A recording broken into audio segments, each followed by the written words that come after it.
नमस्कार, राजस्थान संवाद में आपका स्वागत है। मैं हूं चेतना शर्मा आपके साथ। और आज पूरे राजस्थान में बवाल मच रखा है। किस मुद्दे पर, उस पर हम चर्चा करने वाले हैं इस वीडियो में, इसलिए जुड़े रहेगा आखिर तक हमारे साथ। नमस्कार, मैं हूं चेतना शर्मा। जम्मू कश्मीर के अनंतनाग में तैनात सेना के जवान राम स्वरूप कस्वा, जिनके सर पर गोली लगी और गोली लगने के बाद वो शहीद हो गए। और जब उनको लाया गया तो राजस्थान में बवाल मच गया। क्यों? क्योंकि इसके पीछे की जो वजह रही है वो अगर आप जानेंगे तो आपको भी अफसोस होगा कि सेना के जवान के एक तो वो चले गए, हमारे बीच नहीं रहे, फिर उनकी मौत के ऊपर आप बवाल कर रहे हैं, सियासत कर रहे हैं। ये कतई बर्दाश्त नहीं किया जाएगा। क्या है पूरा मामला, चलिए आपको बताते हैं। ये मामला है बीकानेर की नोखा तहसील के पांचू गांव के निवासी रामस्वरूप कस्वा से जुड़ा हुआ, जिनके सर में गोली लगी, उसके बाद वो शहीद हो गए।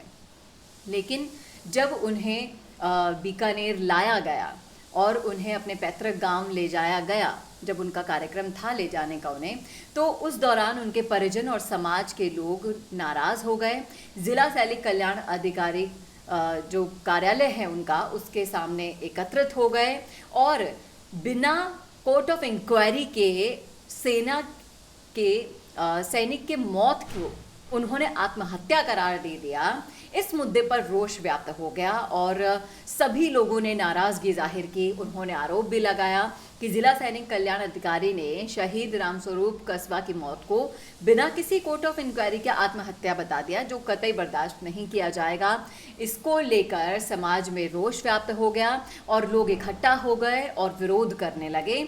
और जिस तरीके से सैनिक के साथ ये किया गया शहादत के बाद, आपको सोचना चाहिए कि आप उनकी भावनाओं को ठेस पहुंचा रहे हैं। एक तो परिजनों ने अपने प्रियजन को खो दिया है, फिर उसके बाद आप उनकी मौत के ऊपर सियासत करते हैं, उनकी शहादत के ऊपर सियासत करते हैं। ये कतई ठीक नहीं है। आपको बता दूं कि विरोध इतना ज़्यादा तगड़ा था कि सेना द्वारा जब शहीद का पार्थिव शरीर पूरे सम्मान के साथ ट्रक में रवाना किया गया, तो शहीद के समाज के लोग ट्रक के सामने आकर खड़े हो गए, जमा हो गए। और वापस आपको बता दूं कि इतना ज़्यादा विरोध हो गया था कि पार्थिव शरीर को वापस सेना परिसर में ले जाना पड़ा था। आपको बता दें कि परिवार से लेकर पूरे के पूरे समाज में रोष व्याप्त हैं। और रामस्वरूप कस्वा जी की अगर हम बात करें तो जो शहीद हुए हैं वो पांचू गांव के रहने वाले थे, नोखा तहसील के, बीकानेर के। 5 भाइयों में चौथे नंबर के थे वो। और उनके एक बड़े भाई श्री राम कस्वा सेना में लिपिक पद पर कार्यरत हैं। उनकी माता राम प्यारी और पिता मोटाराम पांचू में ही रहते हैं। उनका परिवार मूल रूप से नोखा के केडली गांव का रहने वाला है और अभी पांचू में रहता है। और सबसे दुखद बात तो ये है कि शादी को सिर्फ 1 साल ही हुआ था शहीद रामस्वरूप कस्वा की। आपको बता दें कि उनके कोई संतान भी नहीं है और गोली लगने से थोड़ी देर पहले ही रामस्वरूप जी ने अपने घर वालों से बात भी की थी, घर वालों से हालचाल भी शेयर किए थे। और फिर अचानक उसके बाद ये हो जाना परिवार को पच नहीं रहा है, ना समाज को पच रहा है। और ऊपर से बिना कोर्ट ऑफ इंक्वायरी के जब ये डिक्लेयर कर दिया गया कि उन्होंने आत्महत्या की है, तो ये बात किसी के गले नहीं उतर रही है। आपको बता दें कि जिस समाज से रामस्वरूप कस्वा जी आते हैं, यानी कि जाट समाज से आते हैं, तो जाट समाज के सबसे बड़े नेता होने के नाते हनुमान बेनीवाल ने भी इनके लिए अपनी आवाज़ को मुखर किया है। आपको बता दूं कि उन्होंने भी एक बयान दिया जिसमें उन्होंने रक्षा मंत्री को ट्वीट के जरिए कहा है कि जिला सैनिक कल्याण अधिकारी ने बिना कोर्ट ऑफ इंक्वायरी के सैनिक की मौत को आत्महत्या बता दिया, जो कतई बर्दाश्त नहीं किया जाएगा। शहीद रामस्वरूप कस्वा के परिजनों को सरकार के सभी लाभ मिलने चाहिए। इस तरह से आप अपनी जिम्मेदारियों से इतिश्री नहीं कर सकते। हनुमान बेनीवाल ने पुरजोर तरीके से इनकी आवाज़ को बुलंद किया, अपनी आवाज़ के साथ मिलाया और रक्षा मंत्री को टैग भी किया।